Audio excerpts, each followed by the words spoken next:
Pourquoi l'Ancien Testament interdit-il de manger du porc?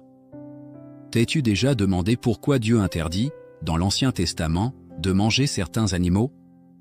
Si tu as lu l'Ancien Testament, tu as peut-être remarqué ceci: on pouvait manger des moutons, des bœufs, des poulets et des poissons, mais pas de porc, pas de coquillages, ni certains animaux qui se nourrissent de charognes. Alors, pourquoi Dieu a-t-il établi ces règles? L'intention de Dieu concerne en réalité bien plus notre vie quotidienne que nous l'imaginons. Dans l'environnement de l'époque, il n'y avait ni réfrigérateur, ni système d'eau purifiée, ni conditions d'hygiène modernes. Les animaux qualifiés des impurs jouaient souvent un rôle écologique bien précis. Le porc mangeait toutes sortes de choses en décomposition, c'était un nettoyeur naturel. Les coquillages absorbaient les impuretés au fond de la mer.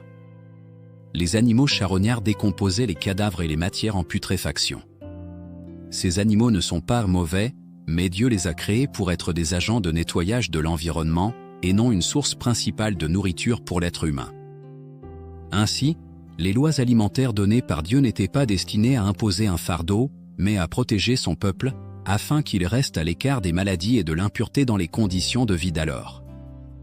L'intention de Dieu a toujours été empreinte de douceur. Ce qu'il interdit, c'est pour protéger; ce qu'il demande, c'est pour bénir. Et aujourd'hui, que pouvons-nous manger?